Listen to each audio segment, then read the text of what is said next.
Do you ever listen to your intuition? I was looking at social media, scrolling away on my Facebook feed, when I heard someone sharing, if you have a story that the world needs to hear, the TEDx stage is an amazing place to do it. At this moment, my entire body lights up with chills and shakes. I had an absolute full body, undeniable response of, yes, you are doing this. Apply, and this will happen. You will be on that stage in 6 months. I could not deny the energy pouring through me. My first thought was kind of like, are you kidding? I had a full-fledged panic attack in public speaking class in school. You want me to do what? If I had listened to the odds that only 1 in 100,000 per year get onto a TEDx stage, I would not have had the joy of watching this intuition come true. In exactly 6 months, it's on a TEDx stage, only because I've honed the skills to be in my body and listen to my intuition. I knew and I trusted what I had to do. I wish I had known how to do that when I was 27. I'm standing in my upstairs apartment in a lover's quarrel. It's not true, I'm saying to my boyfriend, Michael.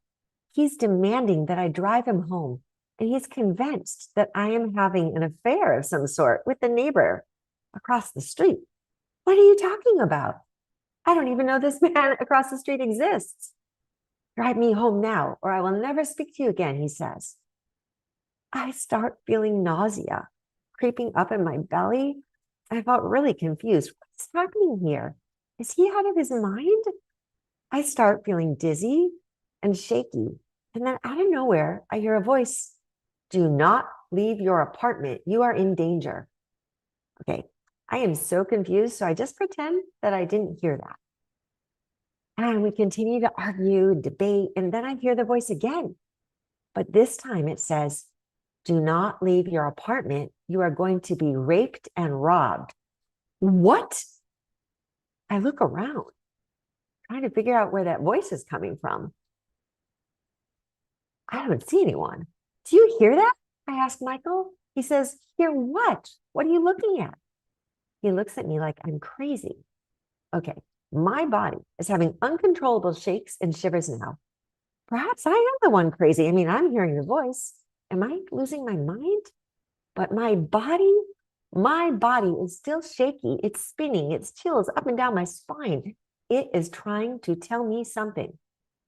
Yes, I heard that voice, but I wanted to work around it. I felt my body, but I chose not to trust my body, my sensations, my gut instinct. And I went with what I wanted. I wanted Michael. I voted for trying to save my relationship rather than possibly saving myself by listening to the guidance I received. So I drive him home. We get out onto the driveway. Our eyes are locked, still upset. I am trying desperately to reach him. Michael, come on. There's no one else. When moments pass and suddenly we feel the metal cap of guns against the sides of our heads. I was taken hostage, brutally raped at gunpoint by multiple assailants. I was robbed. I almost lost my life that night. So many people lose their lives or their livelihoods by not listening. After that night, I knew I needed to never again not listen to my inner voice, my intuition, my body sensations, my hunches. I needed to begin understanding why I didn't trust myself. It's almost embarrassing if I told you exactly how many times this still happened to me, even after this experience. Honestly, it took a while before I really started understanding how to listen to my body signals, which meant trusting them and following them. Now, I know I'm not the only one who didn't grow up learning to listen to myself or trust myself. How many times can you remember saying to yourself or a friend, if only I had listened to my instincts? I should have known better. I had a hunch. I heard a voice. I felt a feeling, but I just didn't want to believe it. And then remember how you suffered the consequences? You are not the only one. I've heard hundreds of people in my coaching practice over the years asking why they didn't trust their body hunches or listen to their inner voices. We must learn to listen to our body signals and intuition as if our life depended on it, because it does. That's why I've dedicated the past 31 years working as a master embodied soul coach and transformational experience facilitator to help people get back into their bodies, reclaim their intuition, their inner listening, and lead their way towards living their deepest dreams. Our intuition is here to guide us in this vital turning point in our lives. Its function is to actually rotate us enough towards ourselves that we can follow our most profound dreams and avoid our nightmares. I recently wrote a book, The Love Ball Game, Embracing Yourself and Embodying Your Soul, explaining the system I call LEAD. And I've been developing other embodied courses and coaching programs to help people start to listen. So these 4 steps are what you need in order to find your way back to your embodied intuition and your self-love. LEAD, lead. L is for listening, which is the first step. In 2019, YouGov surveyed over 4,000 people to see how many liked listening to their voice recorded. Only 23% said they were comfortable hearing their voice. Now imagine, if we don't even like the sound of listening to our voice, how willing are we going to be to listen to ourselves? Sadly, it's pervasive to listen to what someone outside of us tells us to do rather than to trust our inner information.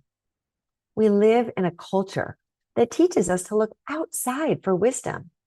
We are rarely taught in schools to just sit still and look within. Like it or not, we are taught that what we need to soothe or ground ourselves is outside of us. We must be trained to look within and listen to our intuition. And sometimes the people around us don't even want us to know what we do know. So we learn to do what is asked of us.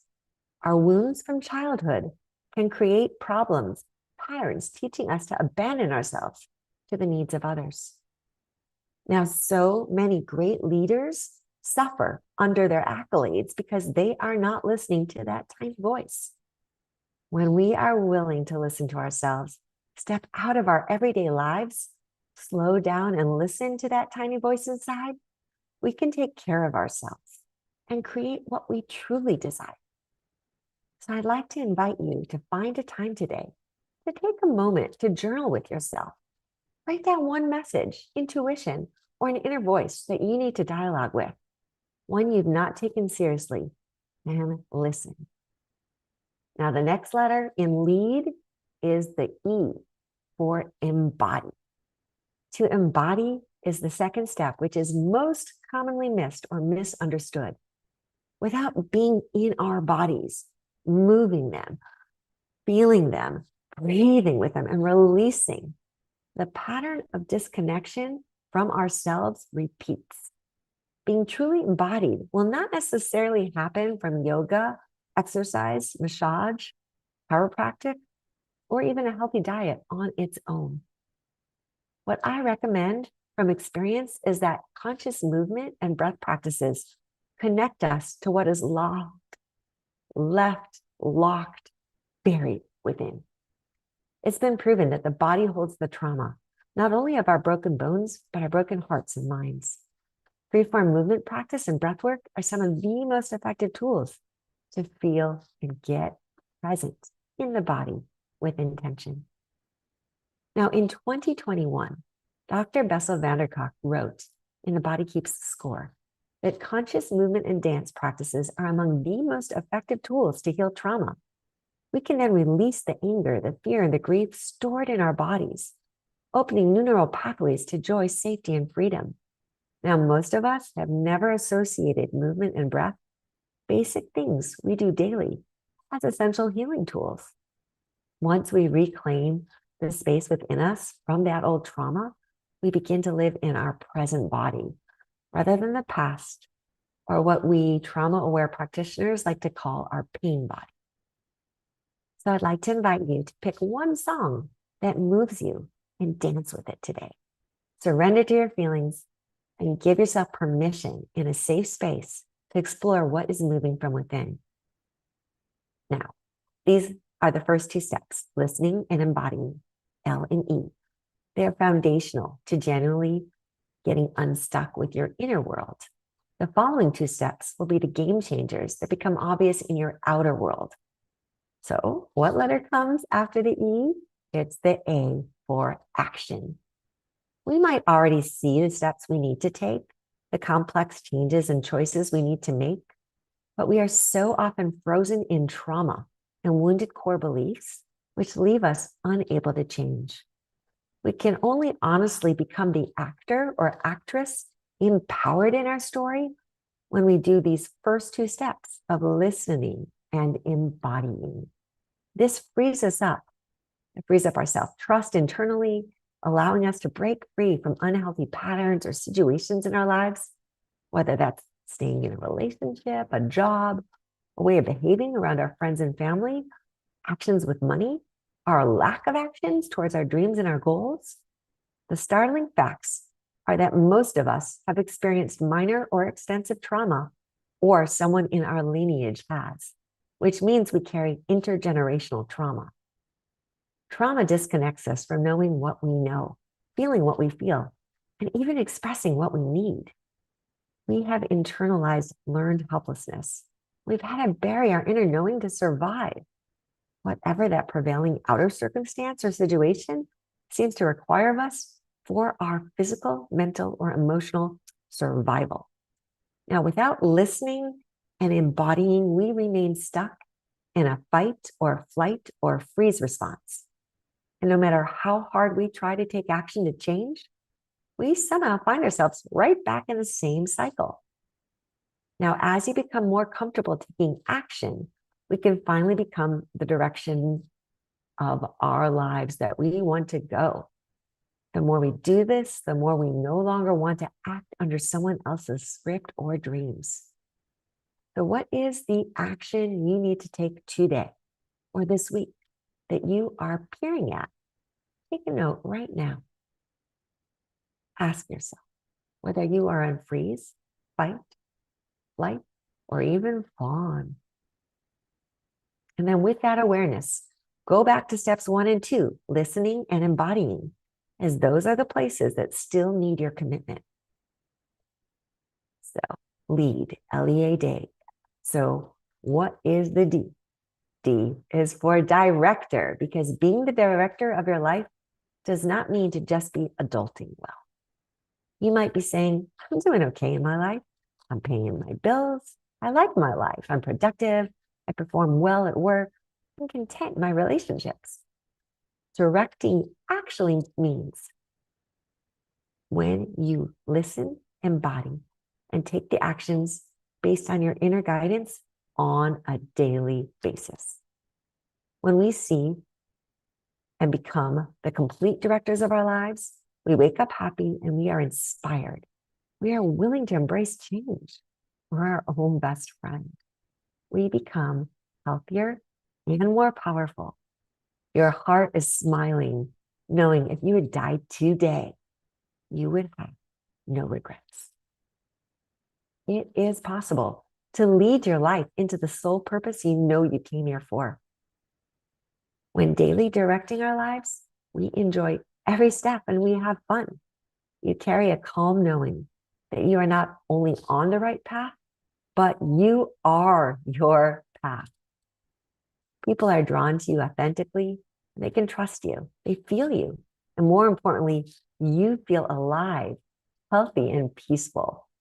Lead, listen, embody, act, and direct. As we follow these 4 simple steps daily, We become our epic adventure, way beyond the roles we thought we could play, into our own soul's authority. We are genuinely free.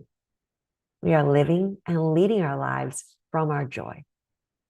So I invite you to wake up every morning and ask yourself, how am I going to lead my one precious life today?